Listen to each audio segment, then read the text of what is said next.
Hello and welcome to Calm Mind, a place where thoughts are allowed to slow down. You don't need to make anything happen or arrive anywhere. Right now, your only invitation is to be here. Just this. Just you. Just resting. Let your shoulders soften. Let your jaw release.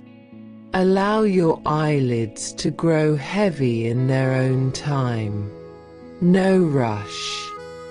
Let's close the door on the day together and begin. Tonight, we explore something that might seem like a contradiction, something paradoxical. Something that makes nighttime particularly difficult for so many of us.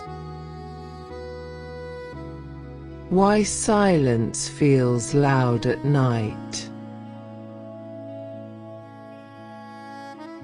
You might know exactly what I mean. During the day, there's noise everywhere. Traffic, conversations, music, notifications, the hum of activity, and in all that noise, you can function, you can move through your day. But then night comes, the world quiets, you lie down in bed, and suddenly, the silence isn't peaceful. It's not the relief you expected. Instead, the silence feels loud, almost deafening, like a roar in your ears, like a presence pressing in on you. And in that loud silence, everything you managed to avoid during the day comes rushing in. Thoughts you didn't have time for, feelings you kept at bay, worries you outran. All of it becomes amplified in the quiet. Here's the paradox. Silence itself has no sound. By definition, silence is the absence of sound. And yet, when you lie down at night, silence can feel like the loudest thing you've ever experienced. Why does this happen? Why does quiet feel so overwhelming?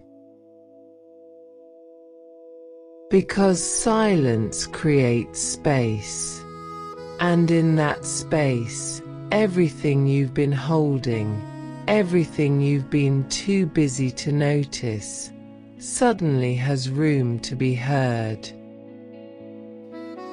If these gentle journeys are meaningful to you, I invite you to like, subscribe, or share a reflection below. It helps other restless minds find their way here. But for now, your only task is to relax. During the day, external noise masks internal noise. The sounds of the world drown out the sounds in your mind. But when the external world goes quiet, the internal world becomes unmistakable. Your thoughts, which were always there humming in the background, suddenly become the only sound. And without distraction, without something else to focus on, they feel overwhelming. It's like turning off a fan you didn't realize was running. You don't notice the white noise until it stops, and then the absence of it feels strange, uncomfortable, too quiet. Except with internal noise, it's the opposite. You don't notice it until everything else stops, and then you hear it clearly, and it feels too loud.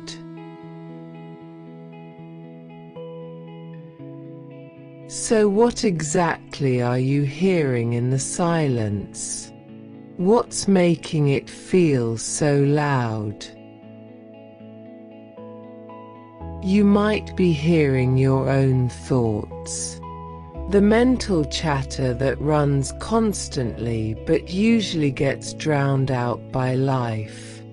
Now, in the quiet, every thought seems amplified. Every worry loops. Every replay of the day's conversations feels urgent. You might be hearing feelings you didn't have time for during the day. Sadness you pushed aside.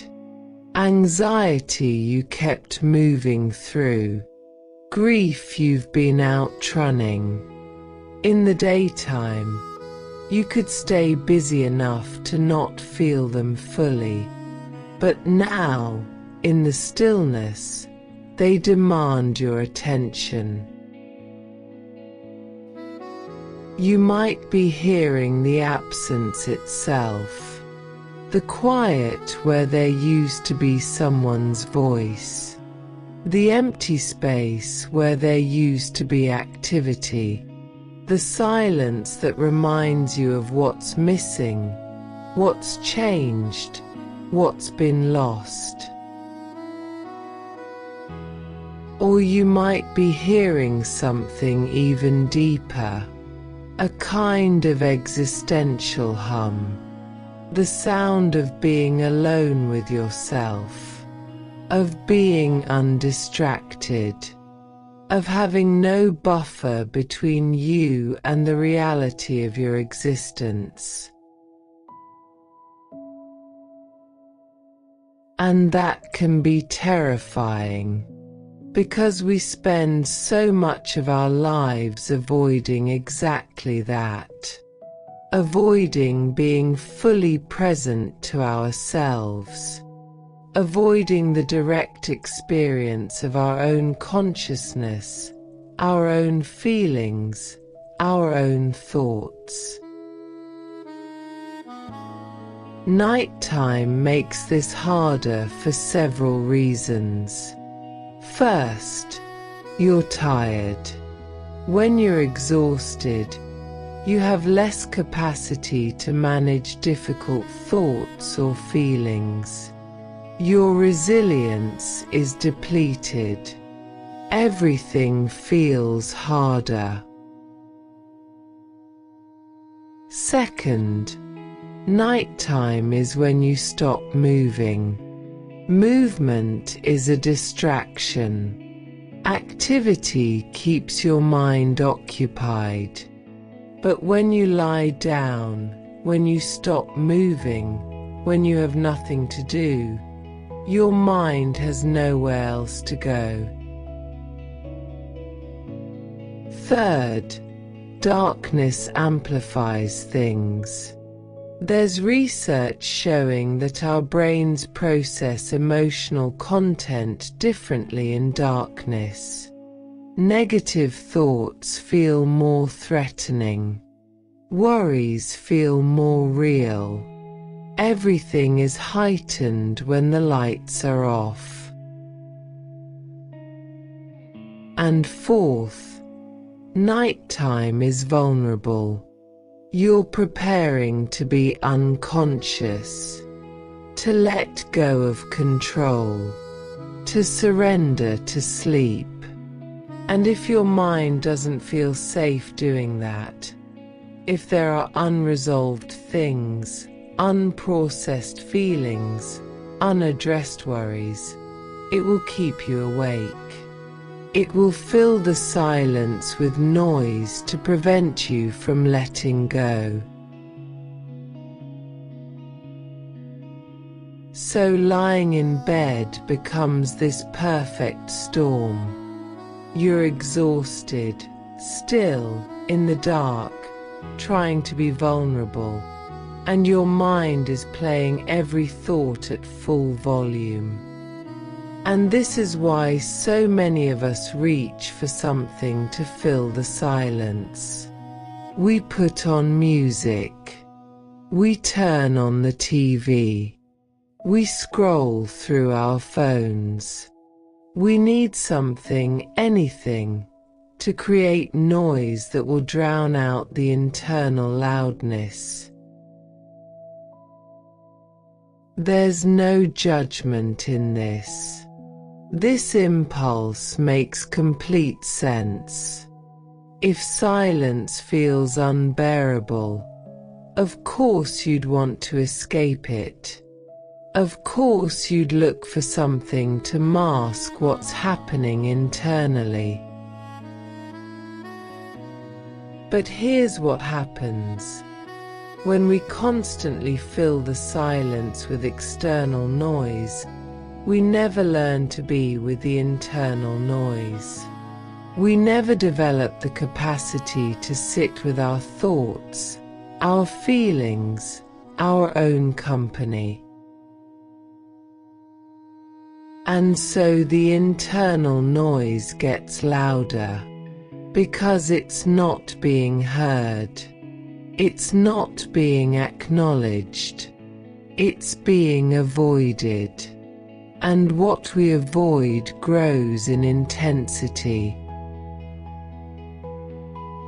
The thoughts become more insistent. The feelings become more urgent. The silence, when it does occur, feels even more overwhelming. Because now there's a backlog. Everything that hasn't been heard is demanding attention all at once. So tonight, we're going to do something different. We're not going to run from the loud silence. We're not going to try to fill it or escape it or make it go away. We're going to be with it. We're going to explore what's actually happening when silence feels loud. We're going to listen to what's in the quiet. And we're going to learn how to find peace in it. This might feel counterintuitive. If silence feels loud, why would you want to sit in it? Wouldn't that make it worse? But here's the paradox. The only way through the loud silence is through it. Not around it. Not avoiding it. But actually being present to what's arising in the quiet. Because when you stop running from it, when you stop fighting it, when you actually listen to what's there, it begins to quiet down. Not immediately, not magically, but gradually, naturally.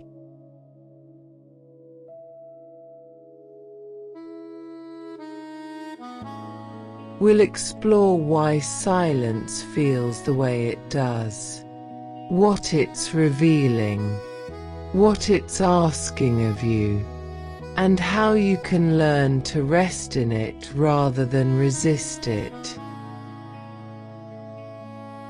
We'll look at what happens when the distractions fall away, what your mind is trying to tell you in the quiet, why filling the silence doesn't actually help, and how you can befriend the very thing that's been keeping you awake. This isn't about forcing yourself to endure uncomfortable silence. It's about understanding what the silence is showing you, and learning that you can be with whatever arises in the quiet, without it overwhelming you. Tonight, you might find that what you thought was loud wasn't the silence at all. It was everything the silence revealed. And once you stop resisting what's revealed, the actual silence underneath is profoundly peaceful. So let's begin by settling into this moment.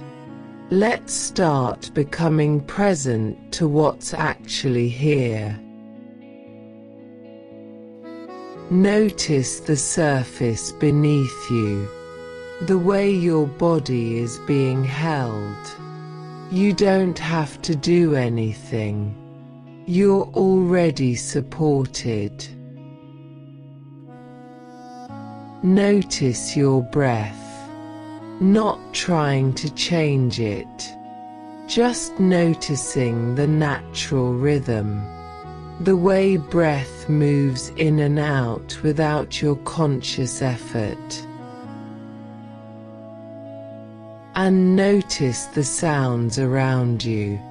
Maybe there's a hum of a heater, maybe traffic in the distance, maybe nothing at all.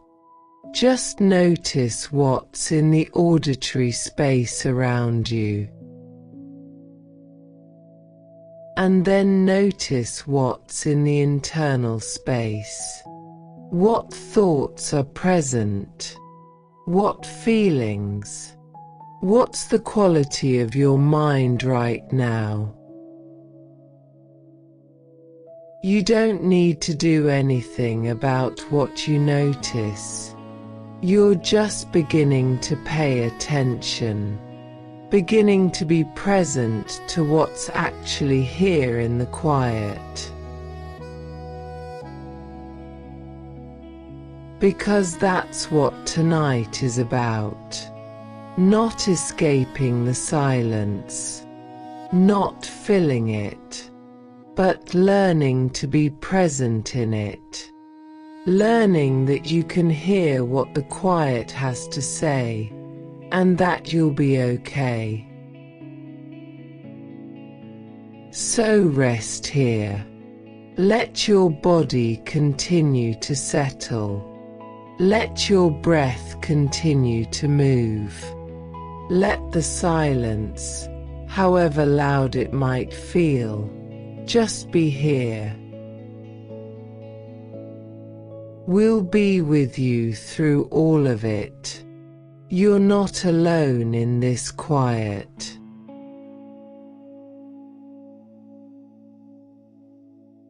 Let's begin by understanding what's actually happening when silence feels loud. Because it's not really the silence that's loud. Silence, by definition, has no volume. So what are we actually experiencing? Here's what neuroscience has discovered. Your brain is never actually quiet. Even in complete external silence, your brain is generating constant activity, electrical signals, neural firing, what's called intrinsic neural activity. During the day, when there's external stimulation, sounds, sights, conversations, tasks, your brain's attention is directed outward. You're processing external information. and that external focus masks the internal activity. But when external stimulation drops away, when the world goes quiet, your brain's attention has nowhere to go but inward. And suddenly, you become aware of all the internal activity that's always been there. It's like having a conversation in a noisy restaurant. You can hear the person across from you, but you're not aware of all the other conversations happening around you. But when the restaurant empties out, when everyone else leaves, suddenly you can hear the kitchen sounds, the air conditioning, the hum of the lights. Sounds that were there all along but were masked by the noise. That's what happens when silence arrives. The internal noise that was always present suddenly becomes audible. There's a specific brain network involved in this. It's called the default mode network, the DMN. This network activates when you're not focused on any particular external task. The DMN is responsible for mind-wandering, self-referential thinking, remembering the past, imagining the future, and thinking about yourself and others. It's the network that generates your internal narrative. During the day, when you're busy, your task-focused networks are dominant. They suppress the DMN. But at night, when you stop doing tasks, when you lie down with nothing to occupy your attention, the DMN becomes dominant. And the DMN is not quiet. It generates thoughts. It reviews the day. It worries about tomorrow. It replays conversations. It plans and analyzes and reminisces. It's constantly creating internal content. So when you lie down in silence, what you're hearing is your default mode network doing what it does, generating the stream of consciousness that's always running but usually gets overshadowed by external demands. And for many people, this internal stream is not peaceful. It's anxious. It's ruminative. It's critical. It's worried. And when that's all you can hear, when there's nothing to distract from it, it feels overwhelming. But it's not just the default mode network. There's something else that silence reveals. During the day, you accumulate experiences, interactions, feelings, thoughts, information. And much of it doesn't get fully processed in the moment. You're too busy. You have to keep moving, keep doing the next thing. So all of that unprocessed material gets stored, temporarily shelved.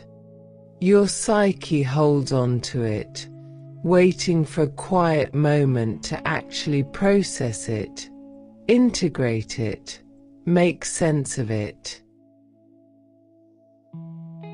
And when does that quiet moment come?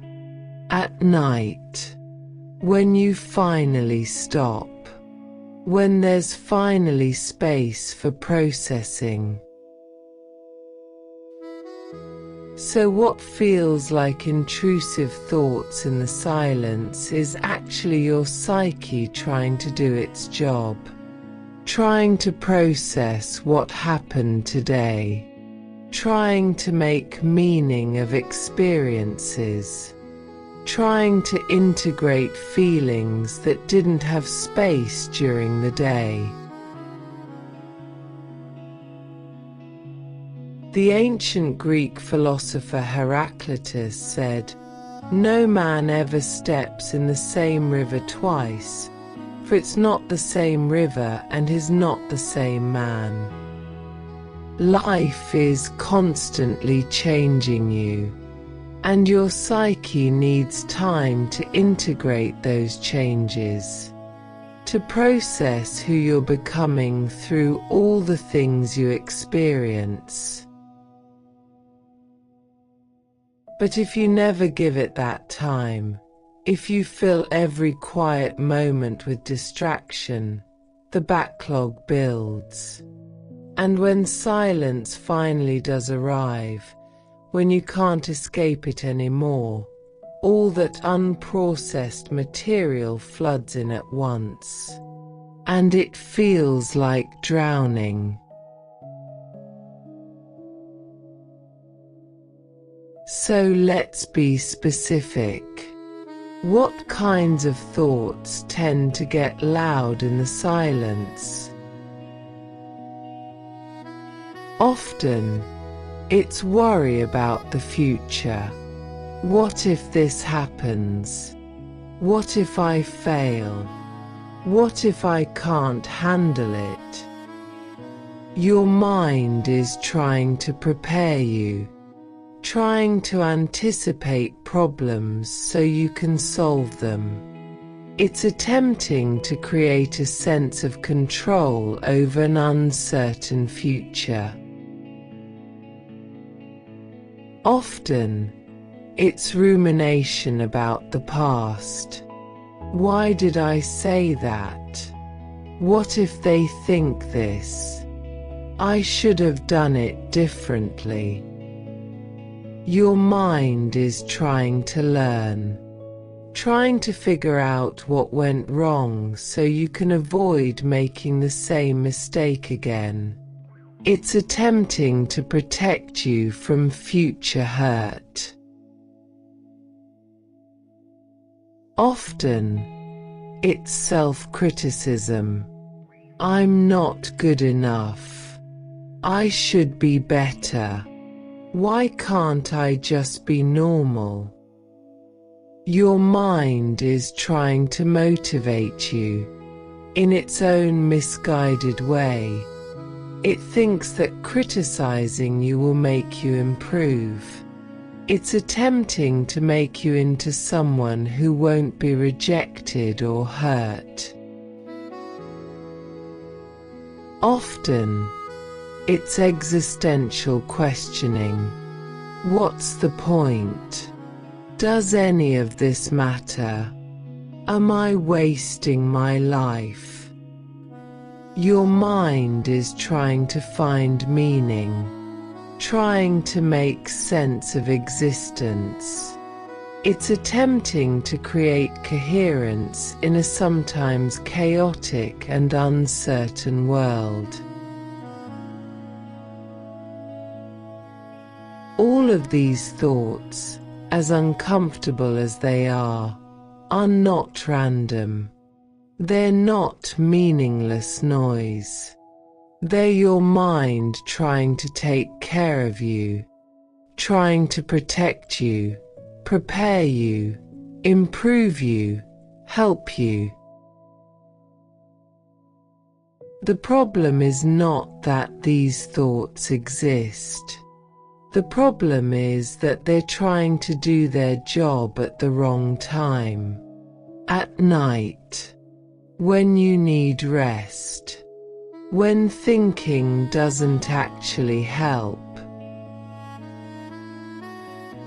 And the problem is that they're operating in silence, where they echo, where they amplify, where they feel more important and more urgent than they actually are.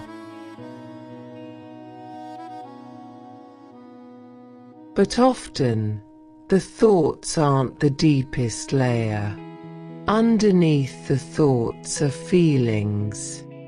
And feelings, even more than thoughts, can make silence feel loud. Maybe underneath the worried thoughts is fear, a feeling of unsafety, of vulnerability, of not being able to control what happens next. Maybe underneath the ruminative thoughts is shame, a feeling of having done something wrong, of being exposed, of not being good enough. Maybe underneath the existential questions is grief, a feeling of loss, of time passing, of things changing in ways you can't stop. Maybe underneath the mental chatter is loneliness, a feeling of being fundamentally alone, of no one really understanding, of being separate and isolated in your experience. These feelings are harder to be with than thoughts, because feelings live in the body. They're not just mental content, they're physical sensations. Tightness in your chest, a lump in your throat, a sinking in your stomach, heaviness in your limbs. And when silence arrives, when there's nothing to distract from these body sensations, they become impossible to ignore. They feel overwhelming. They make you want to do anything, to not feel them. So you reach for your phone. You turn on the TV. You create noise. Not because the silence itself is unbearable, but because what the silence reveals, these difficult feelings in your body, feels unbearable.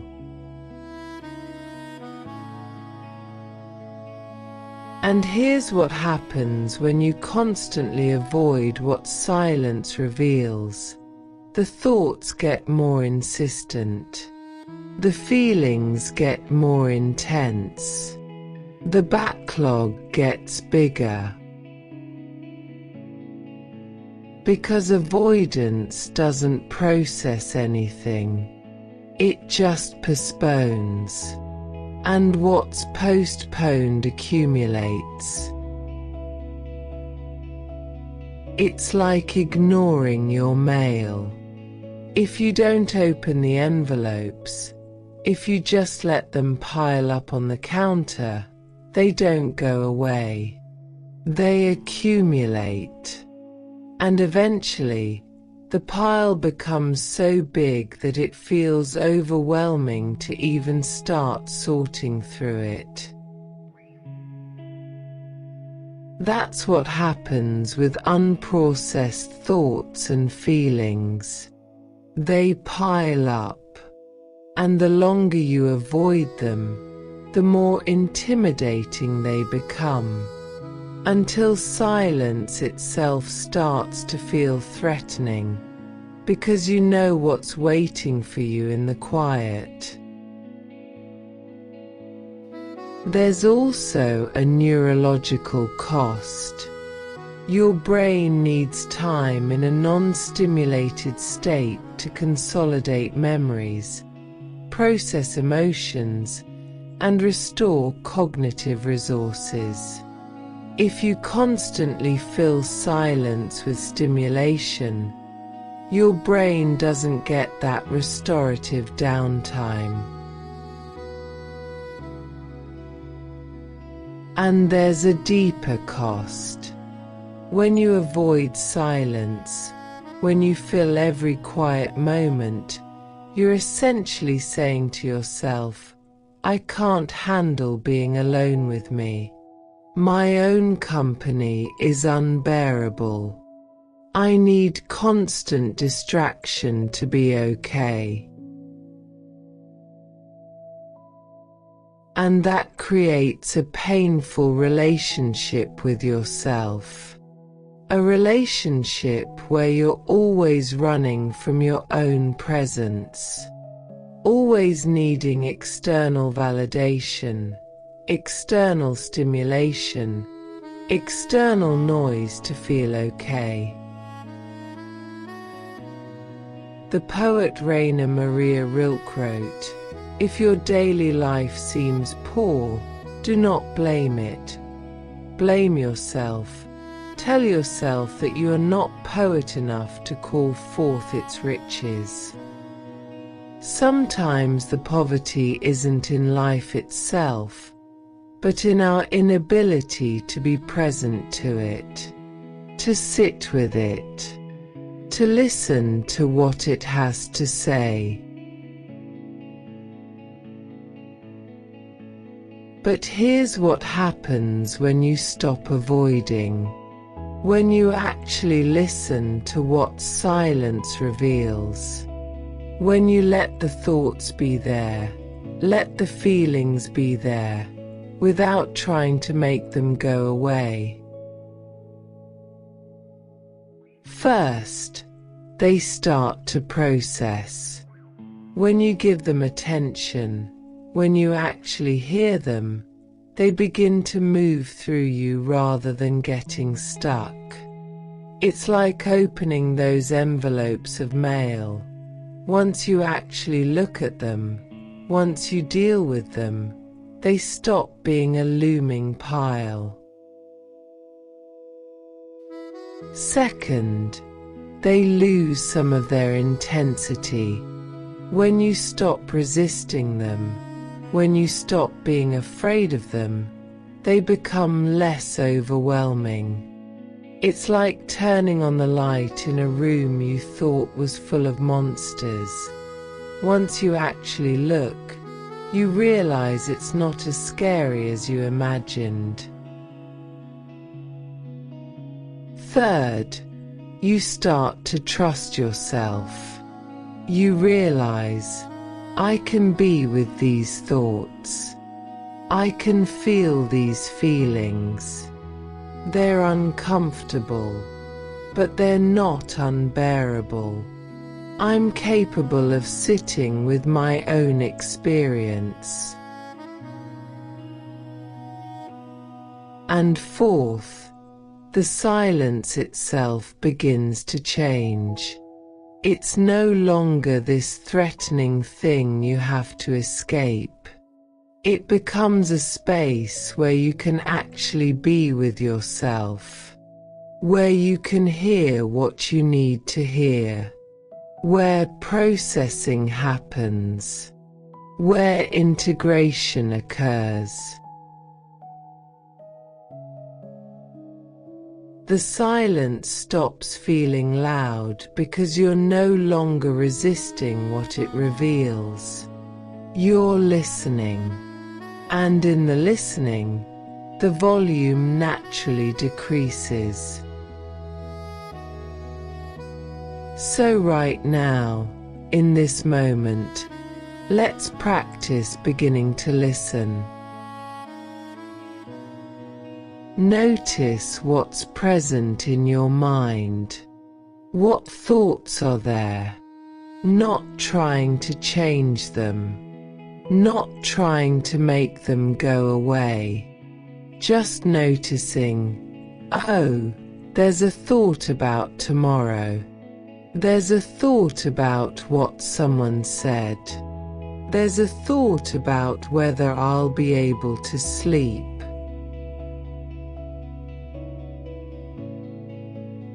And notice what's present in your body. What sensations are there? Maybe tension, maybe restlessness, maybe fatigue. Just noticing, oh, there's tightness in my shoulders. There's heaviness in my eyes. There's a flutter in my belly.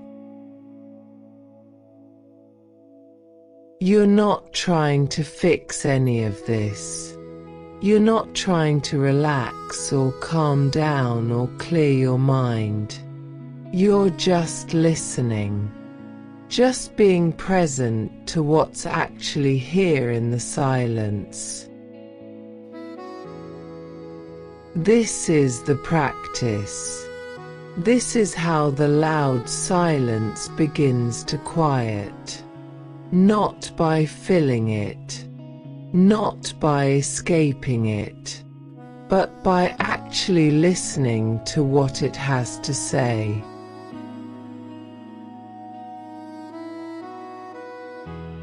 Now let's look at why we have such a strong impulse to fill silence. Why the moment it gets quiet, we reach for something, anything, to create noise. One of the deepest reasons we avoid silence is that silence exposes us to ourselves. Without distraction, without noise, without something external to focus on, we're left with just us. And for many people, that feels uncomfortable. Because when you're alone with yourself, when you can't escape into activity or stimulation, you have to face who you actually are, what you actually think, what you actually feel. The French philosopher Blaise Pascal wrote, "All of humanity's problems stem from man's inability to sit quietly in a room alone." This was written in the 1600s, long before smartphones and constant connectivity. Even then, people struggled with being present to themselves. Because silence brings you face to face with truths you might be avoiding. Things about your life that aren't working. Feelings you haven't wanted to acknowledge. Questions you haven't wanted to ask. Changes you need to make but feel scared to make. As long as you're distracted, as long as there's noise, you can avoid these truths. You can stay on the surface. You can function without actually confronting the deeper realities of your life. But silence doesn't allow that. Silence brings everything to the surface.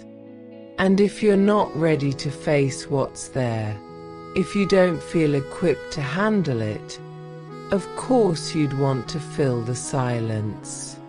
Of course you'd reach for distraction. There's another reason we fill silence. Our culture has trained us to always be doing something. Productivity is valued. Busyness is praised. Being idle is often seen as wasteful or lazy. So we've internalized this belief that we should always be productive. Always be accomplishing something. Always be moving toward a goal. And rest, true rest, where you're not doing anything, can feel wrong, can feel like you're failing at life. When silence arrives, when you have nothing you need to do, there's often discomfort, a feeling that you should be doing something, that this quiet time should be used for something productive, that simply being, simply resting, isn't enough. So you fill the silence with activity. Maybe you scroll social media. Maybe you plan tomorrow. Maybe you mentally review your to-do list. Because doing something, anything, feels better than the guilt of doing nothing. But this means you never actually rest. You never give yourself permission to just be, to exist without purpose or productivity, to let silence be silence, without it needing to serve some function. And the cost of this is exhaustion, deep exhaustion. Because you're never truly off. You're never giving your nervous system the downtime it needs. You're constantly in doing mode, even when your body desperately needs to be in being mode. There's also a specific modern reason we feel silence. We're afraid of missing something. We live in an era of constant information, news updates, social media posts, messages from friends. There's always something happening somewhere, and if we're not plugged in, if we're in silence, we might miss it. This fear is not irrational. FOMO, fear of missing out, is a real psychological phenomenon. Our brains are wired to seek novelty, to want to know what's happening in our social group, to not want to be left out or uninformed. So when silence arrives, when there's no information coming in, there's anxiety. What's happening that I don't know about? What am I missing? What if something important occurs and I'm not aware of it?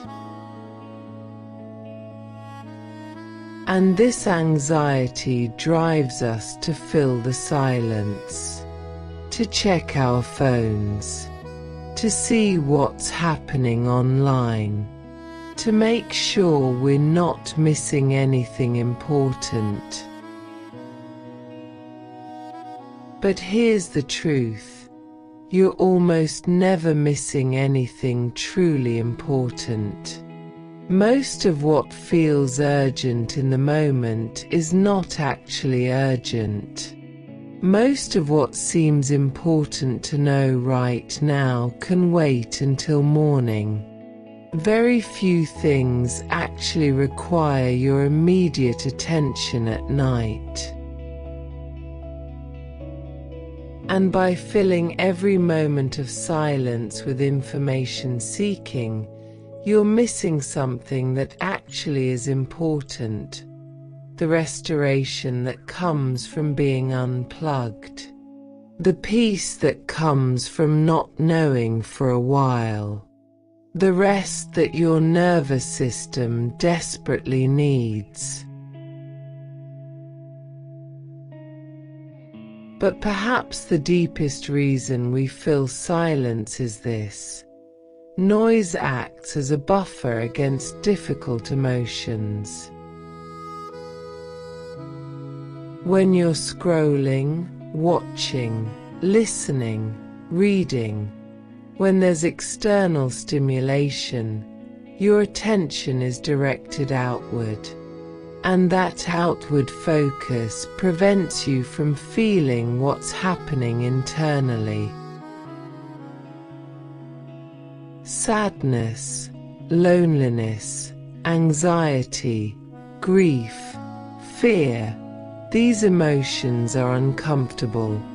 They hurt. And when silence arrives, when there's nothing to distract from them, they become unavoidable. So we've learned, consciously or unconsciously, that filling silence with noise keeps these feelings at bay. As long as we're engaged with something external, we don't have to feel what's internal. This is called experiential avoidance, the attempt to avoid uncomfortable internal experiences. And it's one of the most common drivers of human behavior. We do so many things: drink, scroll, shop, work excessively, binge TV, primarily to avoid feeling what we don't want to feel. The problem is that experiential avoidance doesn't actually work. The feelings don't go away just because you're not paying attention to them. They accumulate. They intensify. They find other ways to manifest, through physical symptoms, through relationship conflicts, through depression or anxiety. And the more you avoid them, the more you reinforce the belief that you can't handle them. These feelings are so unbearable that I need constant distraction to avoid them, which makes the feelings seem even more threatening, which makes you avoid them even more. It's a vicious cycle. The Buddhist teacher Pema Chodron teaches, if we are willing to stand fully in our own shoes and never give up on ourselves, then we will be able to put ourselves in the shoes of others and never give up on them. But standing fully in our own shoes requires being present to our own experience, including the uncomfortable parts, including what silence reveals. There's also a neurological component to why we feel silence. We've become addicted to stimulation. Every time you get a notification, every time something new pops up on your screen, your brain releases a small hit of dopamine. Dopamine is the neurotransmitter associated with reward and novelty seeking. And over time, your brain learns stimulation equals reward. So when stimulation stops, when silence arrives, your brain experiences something like withdrawal. It's not getting its regular dopamine hits. And that feels uncomfortable. Like something's wrong. Like you need to do something to fix it. And what do? You seek stimulation. You check your phone. You turn on something to watch.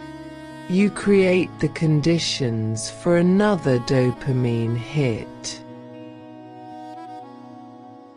This is why silence can feel so intolerable for people who are used to constant stimulation. It's not just psychological discomfort, it's neurological. Your brain has been trained to expect constant novelty, and when that novelty stops, your brain protests. But here's what happens if you can sit with that discomfort. If you can be present to the withdrawal-like feeling without immediately reaching for stimulation, your brain begins to recalibrate. It starts to find reward in stillness, in quiet, in presence. It's like any addiction. The withdrawal is uncomfortable, but if you sit through it, if you don't immediately give in to the craving, the intensity decreases, and eventually, you don't need the substance anymore. You can be okay without it. So what do we actually lose when we constantly fill silence with noise? We lose the capacity for deep thinking. Real thinking, creative thinking, problem solving, meaning making requires unstructured time, requires letting your mind wander, requires space without external input. When you fill every moment with stimulation, you never give your brain that unstructured time. You never let ideas percolate. You never allow connections to form between disparate thoughts. Your thinking stays surface level because you never go deep enough to access the depths. We lose the capacity for emotional processing. As we talked about earlier, processing requires time and space, requires allowing feelings to move through you, requires being present to your experience. When you fill silence with distraction, you interrupt the processing. The feelings don't get integrated. The experiences don't get metabolized. You're constantly taking in new information without digesting what's already there. We lose the capacity for rest. True rest is not just physical inactivity. It's mental and emotional stillness. It's the absence of stimulation. It's the nervous system downshifting into parasympathetic mode. When you fill silence with engagement, even passive engagement like watching TV, you're not truly resting. Your attention is still activated. Your nervous system is still processing external input. You're not giving yourself the deep rest your body needs. And we lose the capacity for self-knowledge. You only really know yourself in the quiet, in the space where there's nothing between you and your own consciousness, where you can hear your own thoughts, feel your own feelings, sense your own needs and desires. When you avoid silence, when you fill every moment with external input, you lose contact with yourself. You start living from the outside in rather than the inside out. You become reactive rather than responsive. You lose touch with your own inner guidance.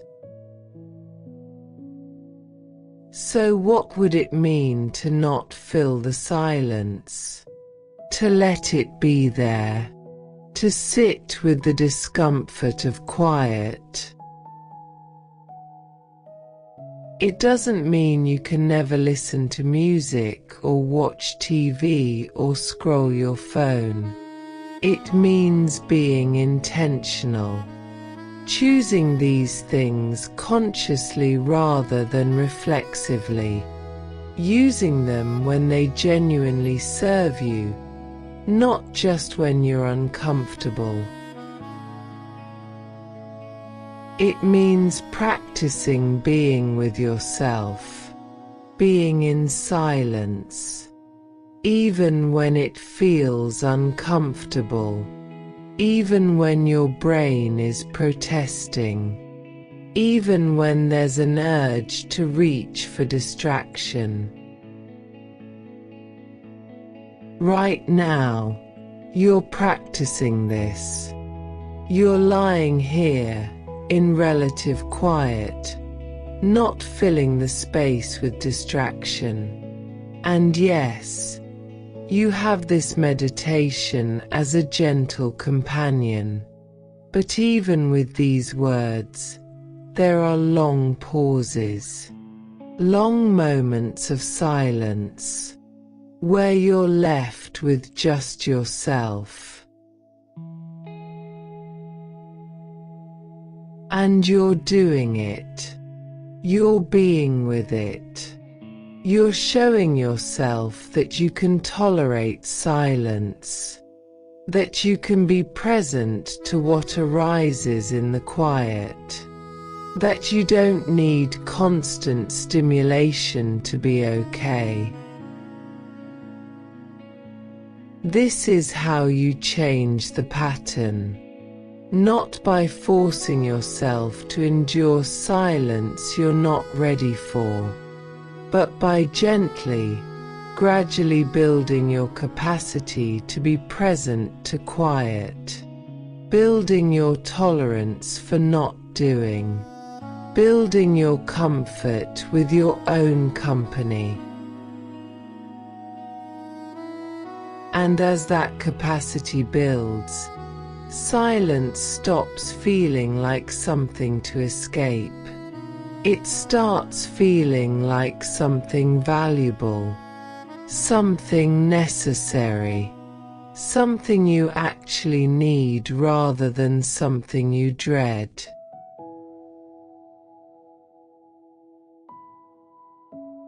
Now we come to the heart of the practice. We're not going to try to make the silence quiet. We're going to befriend whatever loudness is there. The first step in befriending the loud silence is allowing, just letting whatever's present be present. If your thoughts are racing, allow them to race. If your mind is busy, allow it to be busy.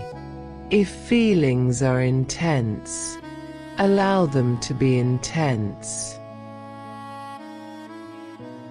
This is counterintuitive. Your instinct when the silence feels loud is to make it stop, to quiet your mind, to calm your feelings, to create peace. But the attempt to make it stop is itself a form of noise. It's resistance. It's fighting. And that fighting creates more internal loudness, not less.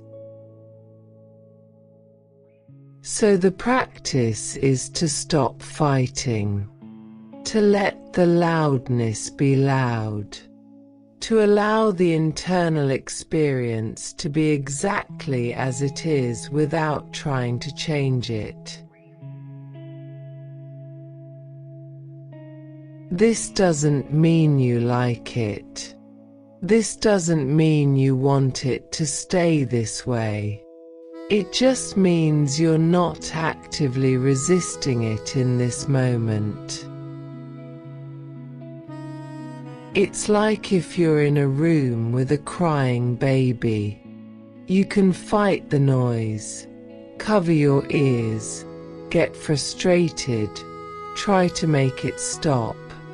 Or you can allow the noise. Yes, there's crying. That's what's happening right now. I don't have to like it, but I can let it be what it is. When you allow rather than resist, something shifts. The loudness is still there, but your relationship to it changes. You're no longer adding the loudness of fighting to the loudness that's already present. The second step is curiosity. Instead of judging the internal noise or wishing it away, you get curious about it. What exactly is this noise? If you listen closely, what are the specific thoughts? What are the specific feelings? What's the actual content of what feels loud? Often when silence feels loud, we experience it as one big overwhelming mass of noise.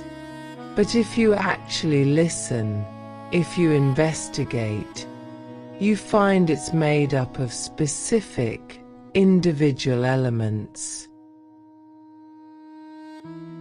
Maybe there's a worry about tomorrow, and underneath that, a fear of not being adequate, and underneath that, a memory of a time you felt inadequate.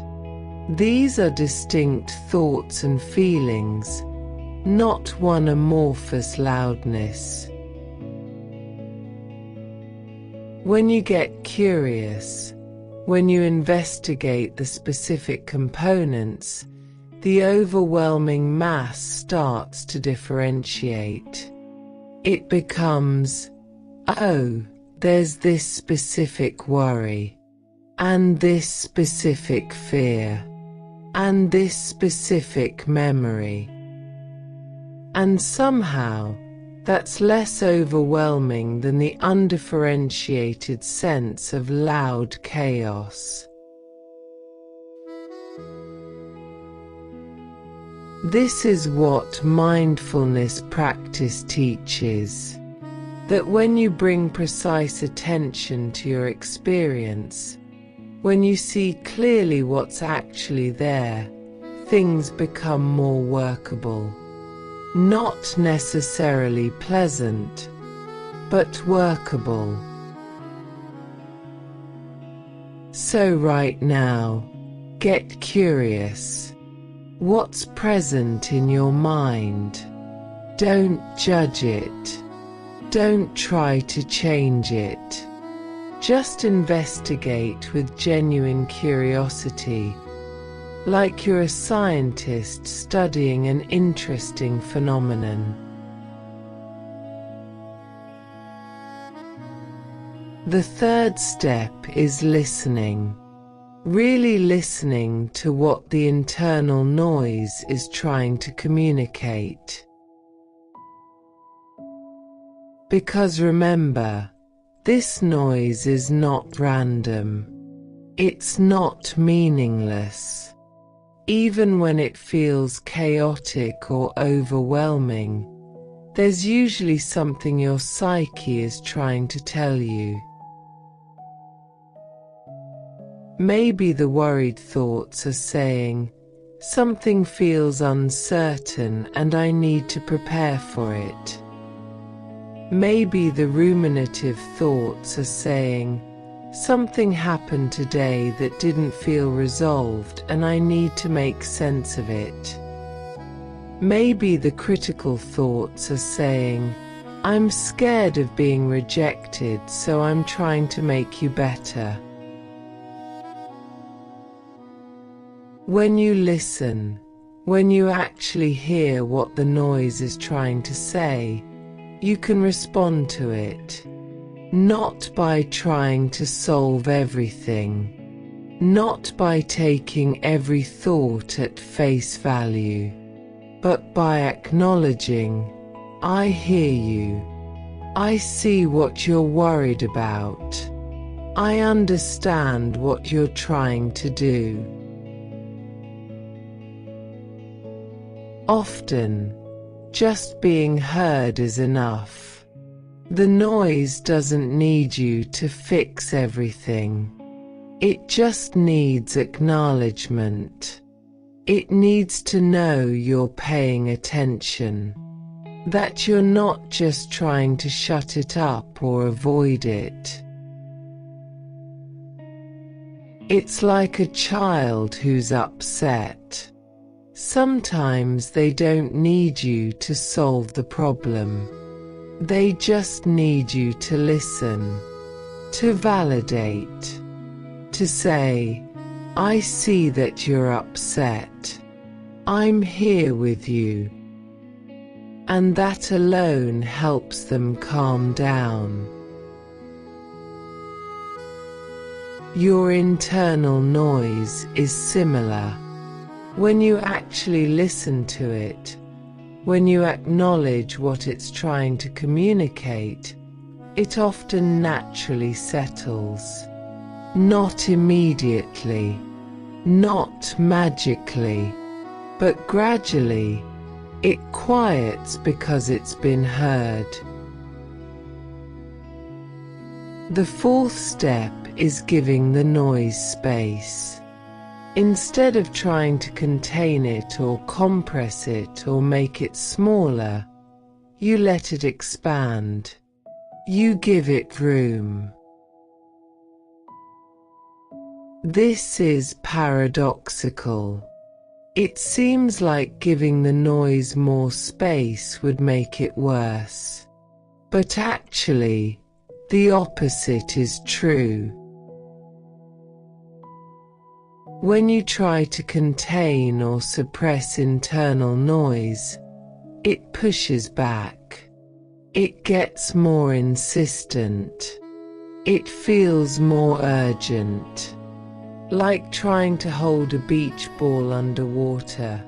The more you push it down, the more forcefully it wants to surface. But when you give the noise space, when you let it be as big as it is, it doesn't need to fight for attention. It can just be there. And when something can just be, without needing to fight or push or insist, it naturally settles. So right now, imagine your internal space as vast, as spacious, big enough to hold whatever thoughts are present, whatever feelings are there, not trying to push anything away, not trying to make anything smaller, just letting everything have room. Notice what happens when you do this. Often, the sense of being overwhelmed decreases, because you're not fighting the experience. You're not trying to fit it into a container that's too small. You're giving it the space it needs. The poet Rumi wrote, "The Guest House." It's a poem about welcoming all internal experiences, joy, sorrow, meanness, depression, as guests in a house, treating each one honorably, because each one has been sent as a guide from beyond.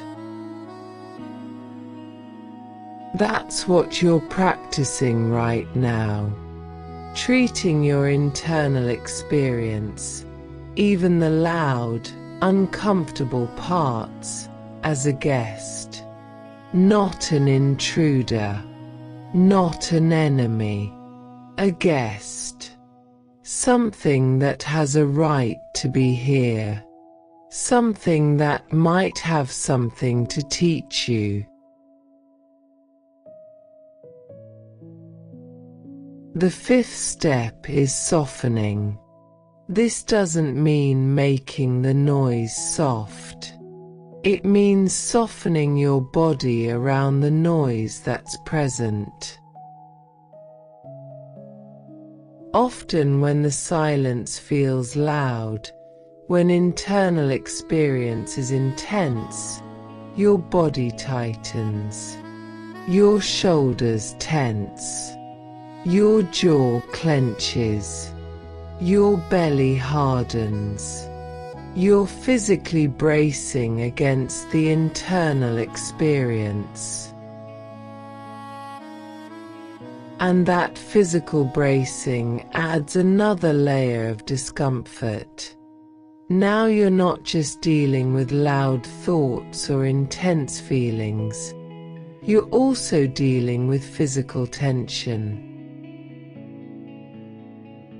So the practice is to soften your body, even while the internal experience remains loud.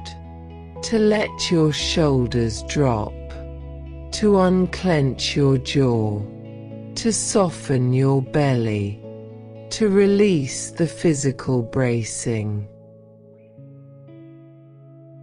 You're not softening the thoughts or the feelings. You're softening your body's response to them.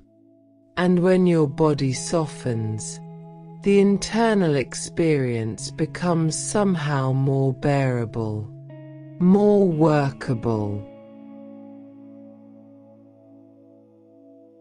Right now, scan your body. Where are you bracing? Where are you tight? And see if you can soften those areas, just a little bit, not forcing relaxation, just releasing the grip. Let your shoulders drop, your jaw unclench, your belly soften, your hands unfurl. You're creating physical space around the internal noise. You're showing your nervous system, even though there's loudness inside, my body can be soft. Even though thoughts are racing, my body can rest.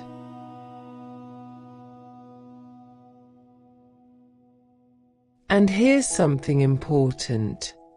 If the loud silence is keeping you awake, if sleep feels impossible tonight, that's okay too. One of the greatest sources of suffering around sleep is the insistence that you must sleep. The fear that if you don't sleep, something terrible will happen. That tension around the need to sleep creates more activation, which makes sleep less likely. So what if you made friends with the possibility of not sleeping? What if being awake was okay? What if lying here in the dark, even if sleep doesn't come, was enough? This is not resignation. This is not giving up on sleep. It's releasing the desperate grasping for sleep. It's saying, I'm here for rest, whether that rest includes sleep or not. And paradoxically, when you release the pressure to sleep, when you allow wakefulness to be okay, sleep often becomes more accessible. Because you've removed one of the major obstacles, the anxiety about not sleeping. So if you're awake right now, if sleep feels far away, can you be okay with that? Can you let yourself rest in wakefulness? Can you befriend this moment, exactly as it is? You're still getting benefit from lying here. Your body is resting even if your mind is active. You're practicing being present to difficult experience. You're learning that you can be with the loud silence without needing to escape it. And that learning is valuable. That capacity is valuable, whether or not you sleep tonight.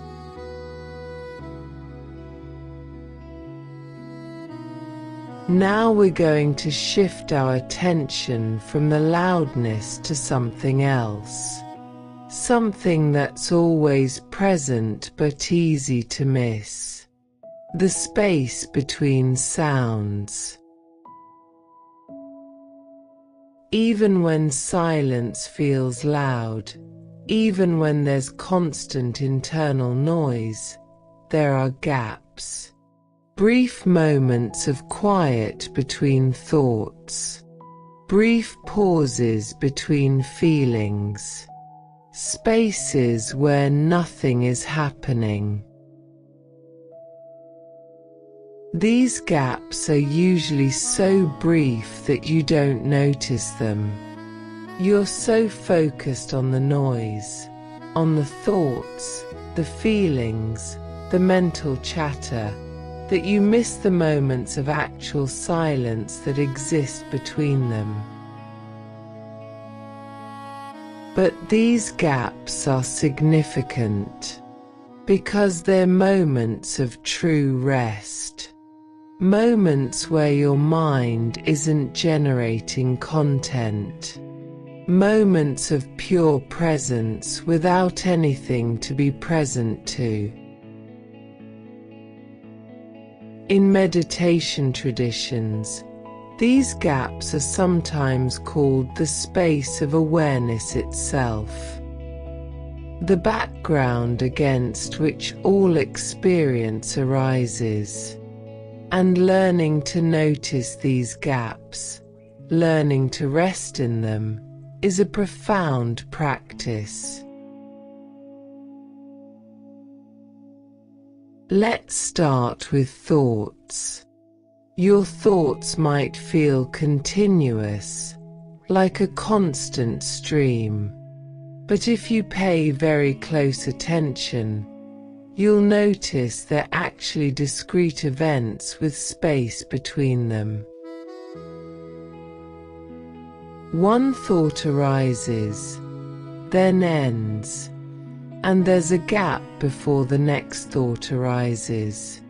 Maybe the gap is only a fraction of a second, but it's there.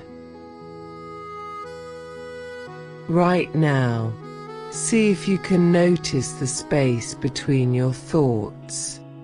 Not trying to create space. That would just be another mental activity. just noticing the natural gaps that are already there. A thought comes and goes, and before the next one arrives, there's space. When you notice this space, even briefly, you're experiencing your mind when it's not doing anything, when it's just being, and that being is inherently peaceful. It's the thoughts that feel loud, not the space between them. This is what the ancient meditation teachers were pointing to. Not trying to stop thoughts, not trying to empty the mind, but noticing that between every thought, there's already emptiness, already silence, already peace. And the more you notice these gaps, the more they seem to expand. Not because you're making them bigger, but because you're paying attention to them. You're valuing them. You're recognizing them as significant. You can also notice the space between breaths. At the top of your inhale, before you exhale, there's a natural pause. At the bottom of your exhale, before you inhale, there's another pause. These pauses are moments of stillness, moments where the breath is neither coming nor going, moments of suspension.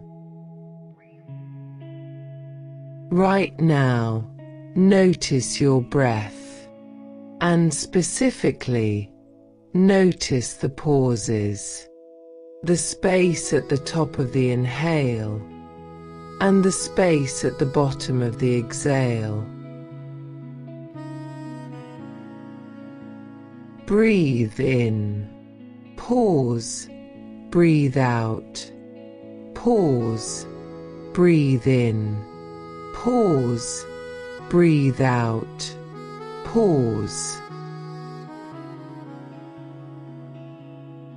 In these pauses, nothing is happening, and in that nothing happening, there's peace, there's rest, there's actual silence, even if thoughts are still present.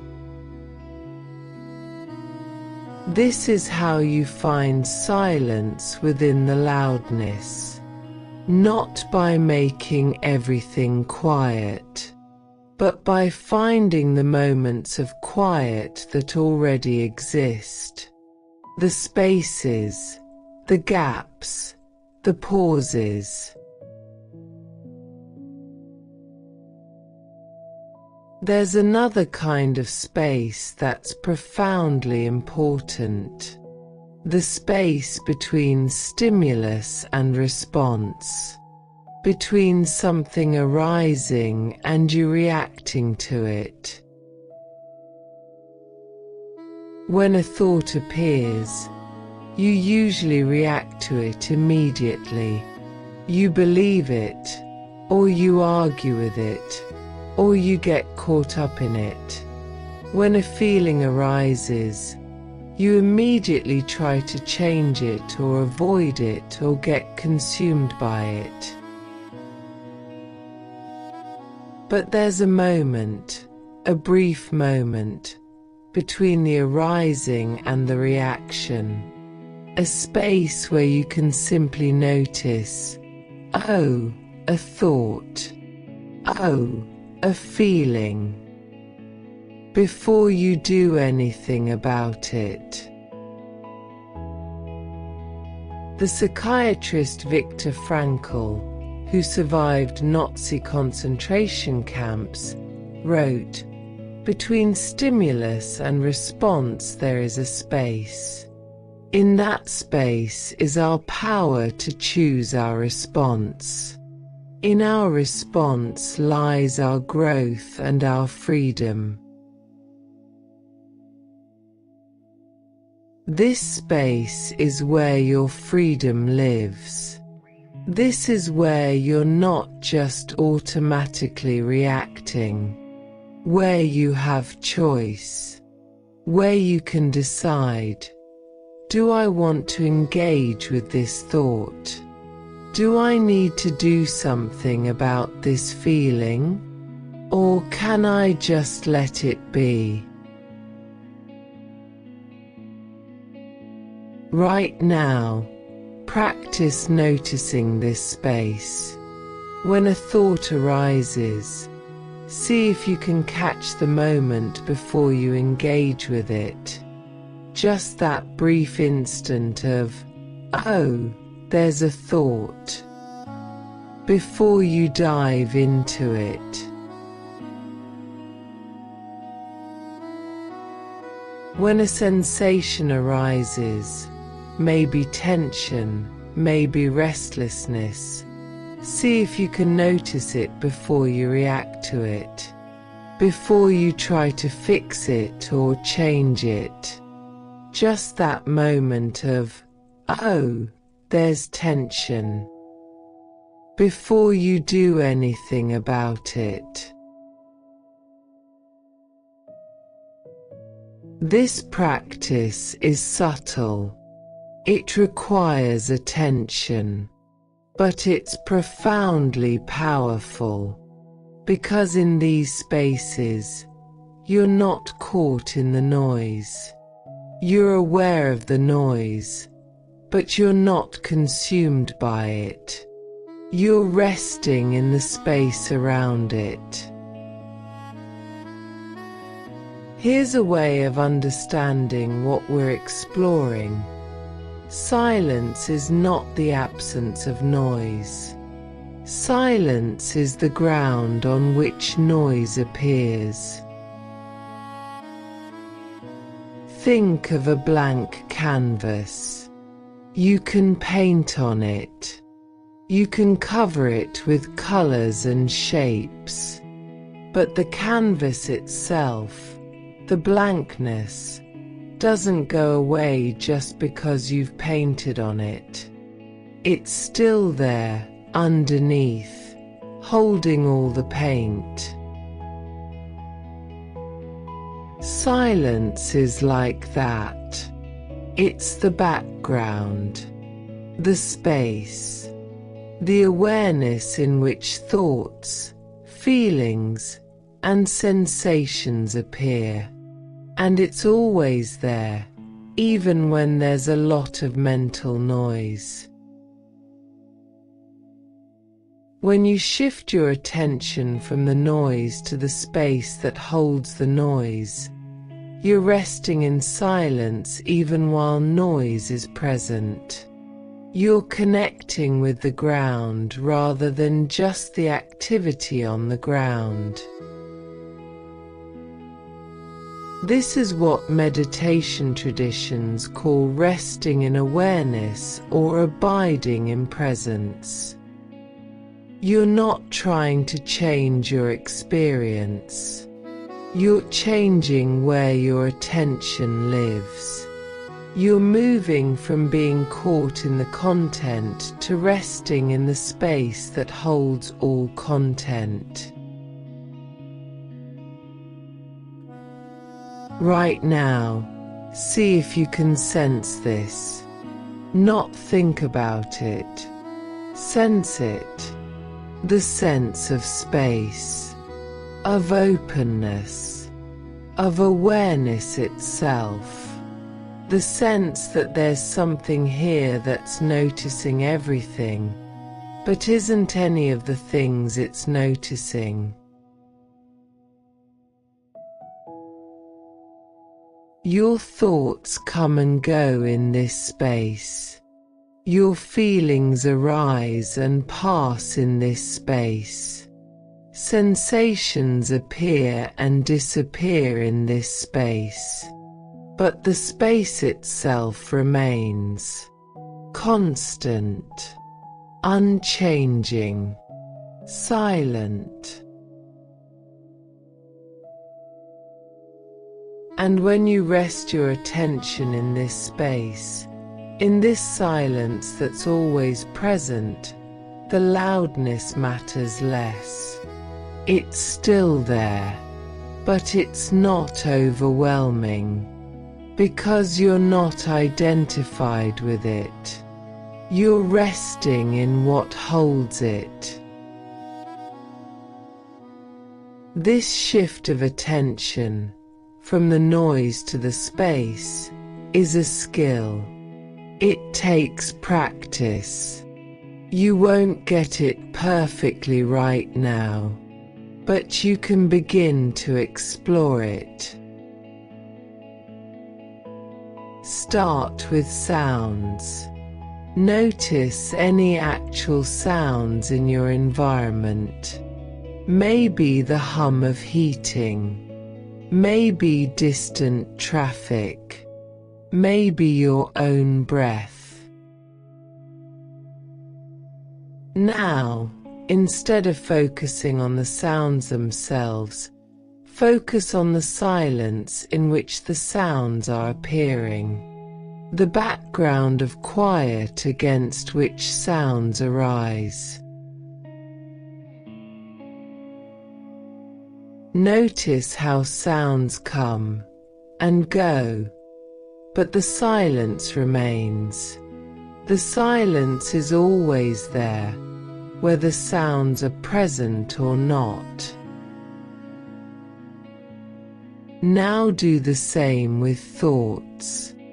Instead of focusing on the content of your thoughts, notice the awareness in which thoughts are appearing, the mental space that holds all thoughts. Thoughts come and go, but the awareness remains.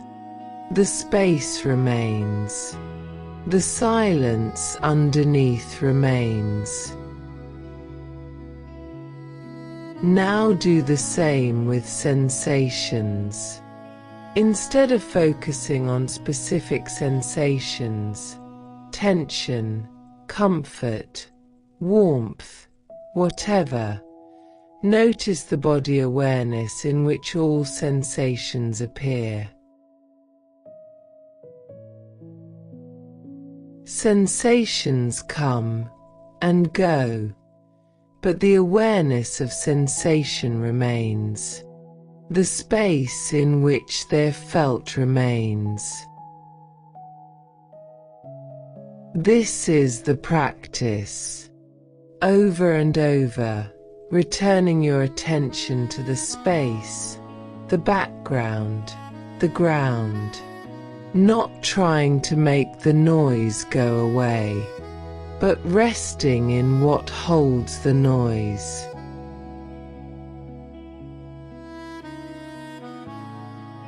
As you continue this practice, not just tonight but over time, something begins to happen.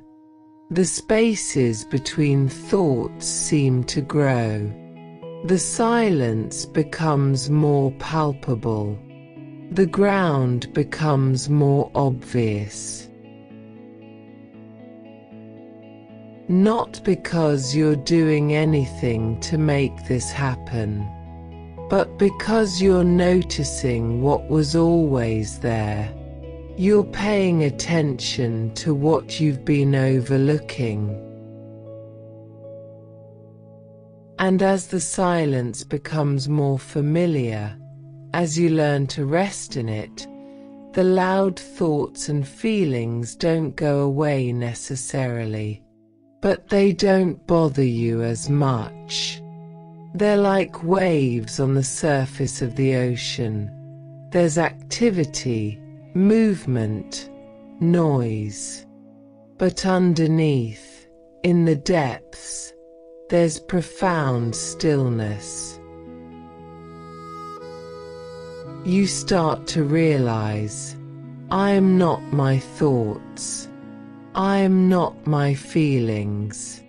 I am the awareness in which thoughts and feelings arise. And that awareness is always silent, always at peace, always here. This realization, this shift in identity from the content of consciousness to consciousness itself, is what all contemplative traditions point toward. It's what brings real freedom, real peace, not the peace of having no problems, the peace of knowing yourself as the space that can hold any problem. Tonight, you're just beginning to touch this, just starting to sense the possibility of it. And that's enough. That's more than enough. Keep returning to the spaces. Keep noticing the gaps. Keep resting in the silence that holds everything. And trust that with practice, this becomes easier, more natural, more accessible, until one day, resting in silence is not something you have to try to do. It's simply where you live.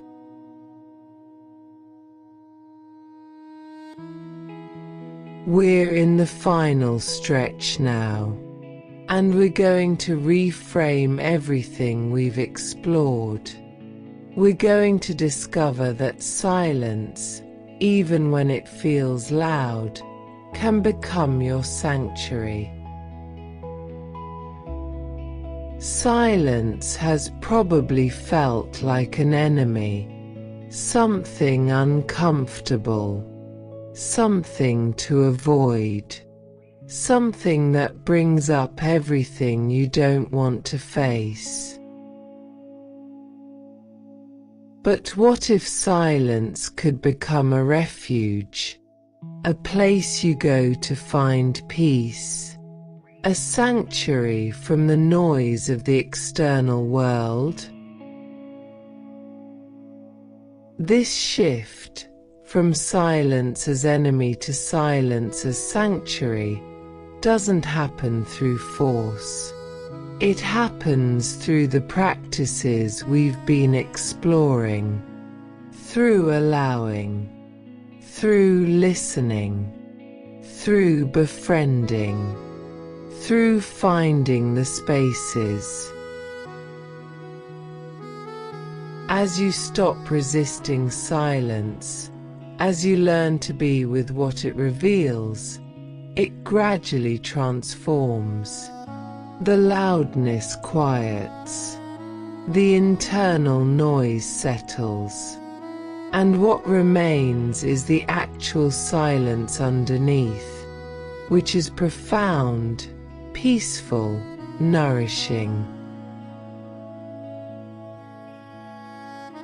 One of the reasons silence becomes sanctuary is that it's what your nervous system needs most. Your nervous system is constantly processing. During the day, it's processing external stimulation, sounds, sights, conversations, information. At night, when that external stimulation stops, it needs to process the internal backlog, emotions, experiences, the day's events. But if you never give it actual silence, if you fill every quiet moment with input, It never gets to complete its processing. It never gets to rest. It stays in a state of constant activation. Silence is the nervous system's reset button. It's where restoration happens, where neural resources get replenished, where the constant state of activation can finally downshift into genuine rest. So when you lie here in silence, even if it feels loud at first, you're giving your nervous system what it desperately needs. You're creating the conditions for restoration, for healing, for balance. And as your nervous system learns to trust that silence is safe, that this is a time for rest rather than vigilance, it begins to settle more quickly. The loud silence becomes quieter, because your nervous system recognizes, oh, this is sanctuary time. This is when I can let go. Silence is also where integration happens, where all the disparate pieces of your experience come together into coherence. Throughout your day, you have hundreds of experiences, interactions, thoughts, feelings, perceptions. Most of these don't get fully integrated in the moment. They get temporarily filed away, waiting for processing. Silence is when that processing can happen, when your psyche can look at everything that occurred, make sense of it, extract meaning from it, integrate it into your ongoing sense of self and life. This is why silence sometimes feels loud with thoughts and feelings, because integration is occurring. Your psyche is working. It's sorting, organizing, making connections, forming memories, extracting lessons. But this work is necessary. This is how you grow, how you learn, how you become more whole. And it can only happen in silence, in the space where external input has stopped and internal processing can occur. So when silence brings up thoughts and feelings, when it feels active rather than empty, you can recognize, this is integration. This is my psyche doing its necessary work. And I can let it happen without resisting it. As integration occurs, as things get processed, the silence naturally becomes quieter, because the backlog is clearing. The unfinished business is being completed, and what remains is actual peace. Perhaps most importantly, silence is where you connect with yourself, with who you actually are underneath all the doing and the roles and the responding to the world. In the constant noise of daily life, external and internal, it's easy to lose touch with yourself, to become so responsive to everything else that you don't know what you actually think, feel, want, need. Silence strips away all the noise, all the external demands, all the social performance, all the doing, and what's left is just you, your actual experience, your actual consciousness. At first, this might feel uncomfortable, because you might not know yourself very well anymore. You might have spent so long being responsive to the world that you've lost contact with your own center. But as you spend time in silence, as you practice being present to yourself, you begin to reconnect. You begin to hear your own voice underneath all the other voices. You begin to sense your own needs underneath all the external demands.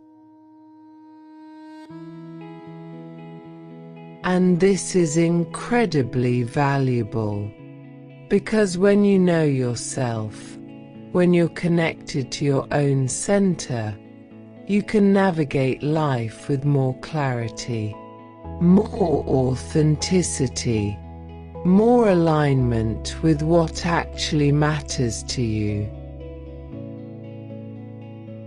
Silence becomes the place you go to check in with yourself, to ask, how am I really? What do I actually need?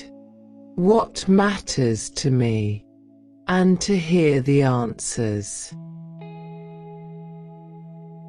This is sanctuary, not an escape from life, but a return to yourself, a coming home to your own presence. So how do you cultivate silence as sanctuary? How do you make this a lived reality rather than just a nice idea? You practice consistently. You create moments of silence in your life, not just at night, but throughout your day. Even brief moments, even a few minutes. You practice being with silence without immediately filling it. When there's a quiet moment, you don't automatically reach for your phone. You just sit with the quiet. You let it be there. You practice listening to what silence reveals without judging it or trying to fix it. When thoughts come, when feelings arise, you let them be there. You're curious about them. You listen to what they're trying to tell you. You practice noticing the spaces between sounds, between thoughts, between breaths. You train your attention to rest in the silence that's always present underneath the noise. And gradually, over time, silence shifts from something uncomfortable to something you actually seek out, something you need, something that nourishes you. It becomes your sanctuary, the place you go for rest, for integration, for connection with yourself, the place where you can hear your own voice, where you can be yourself without performance or pretense. Right now, in this moment, you're in the sanctuary.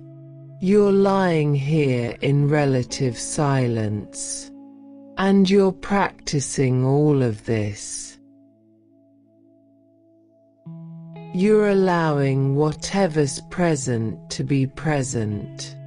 You're listening to what arises. You're noticing the spaces. You're resting in the silence underneath the noise. And maybe it still feels loud sometimes. Maybe thoughts are still active. Maybe feelings are still present. That's okay. That's part of the process. But underneath all of that, there's silence. There's peace. There's the ground of awareness that holds everything. And you're beginning to know that silence, to recognize it, to rest in it. Let your body soften even more. Let your breath deepen. Let your awareness expand to include everything: the thoughts, the feelings, the sensations, and the silence that holds them all. You're safe here. This silence is not your enemy. It's your refuge, your sanctuary, the place where you can truly rest. And as you continue to rest here, as you continue to practice being present to silence, it becomes easier, more familiar, more natural. Until one day, silence is not something you fear or avoid. It's something you seek, something you treasure, something you need. Because you've discovered what was here all along. In the silence, you find peace. In the silence, you find yourself. In the silence, you find home.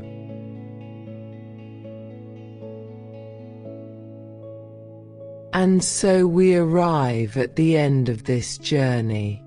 A journey into silence, into the loudness that silence can reveal, and into the peace that lies underneath. You've explored why silence feels loud, what it reveals, why we try to fill it, how to befriend it, how to find the actual silence underneath the noise, and how silence can become sanctuary. If this journey has brought you some peace, some understanding, or helped you find comfort in the quiet, like and subscribe. This helps guide others to this restful space. Leave a comment on what brought you here tonight. Your story might be exactly what another restless mind needs to hear. Return whenever the silence feels too loud to bear alone. But for now, just rest.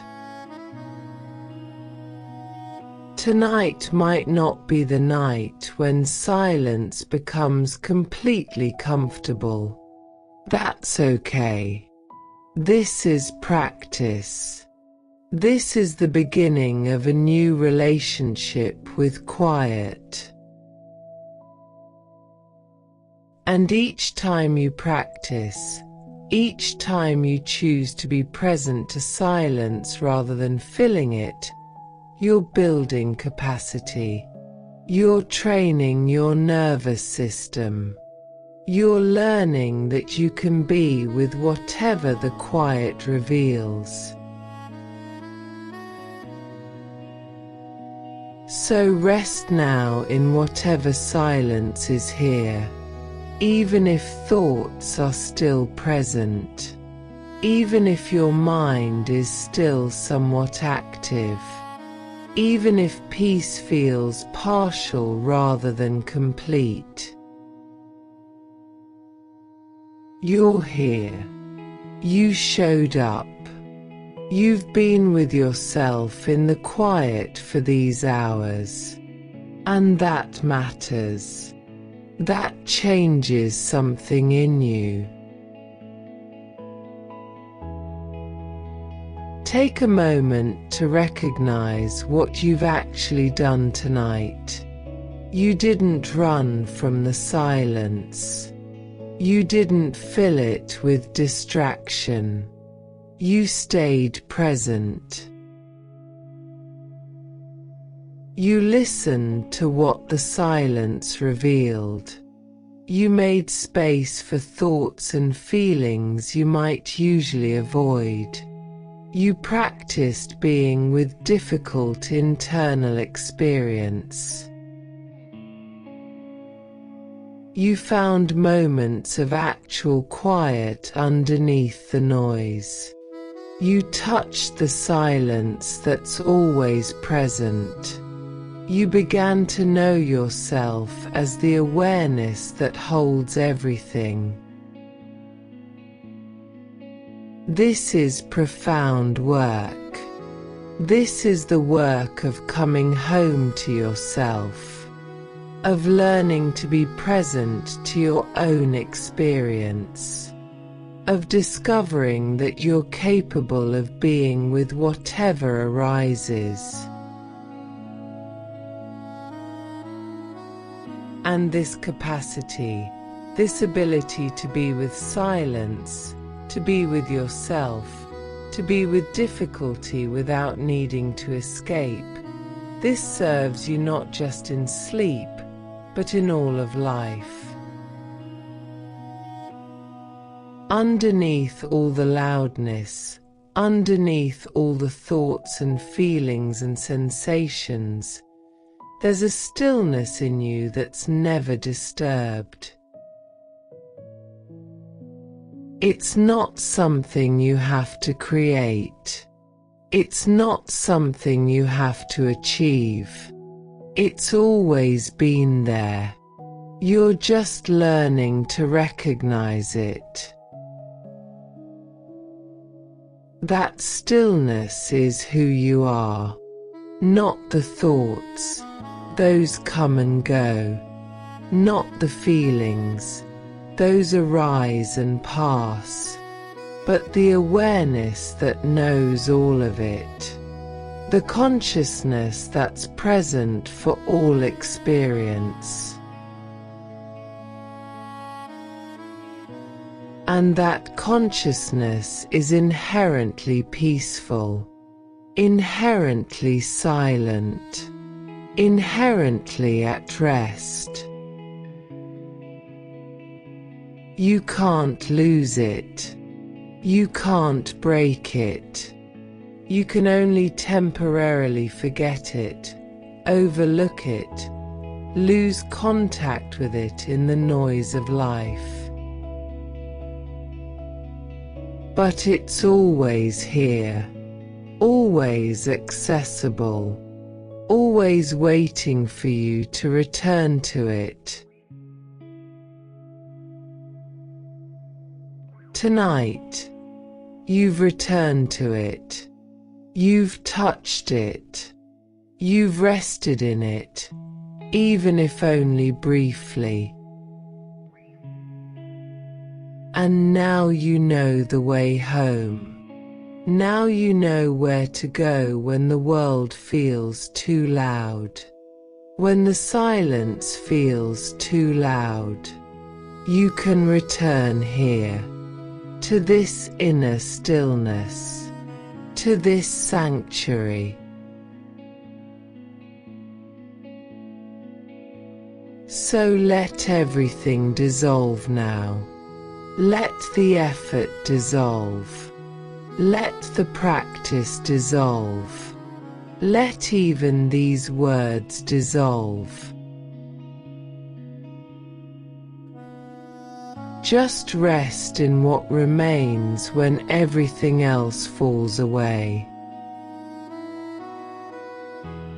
The silence.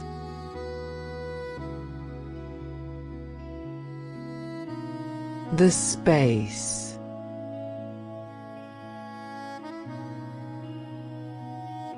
The awareness.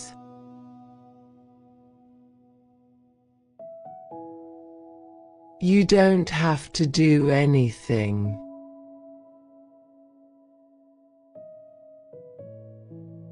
You don't have to be anyone.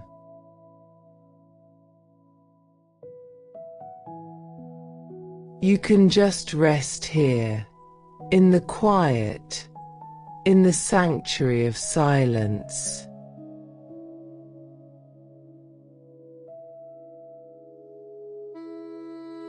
Let your body sink deeper.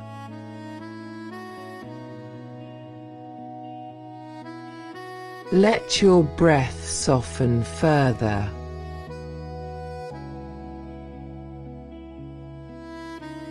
Let your awareness expand infinitely.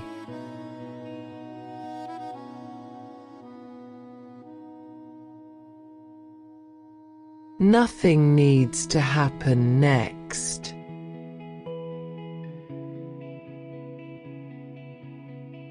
Nothing needs to be resolved.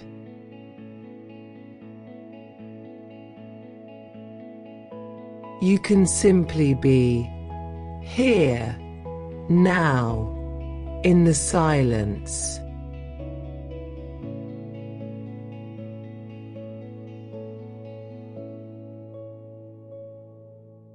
And if sleep comes, welcome it.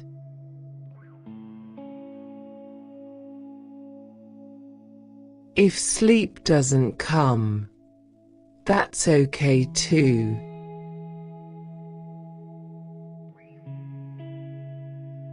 You're resting either way.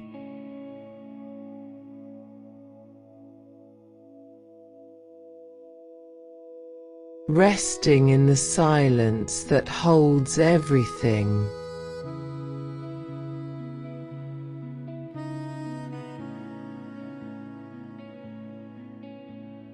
The silence that is your deepest nature.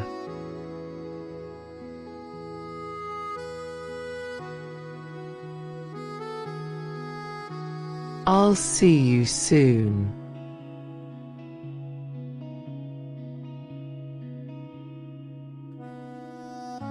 May your rest be deep.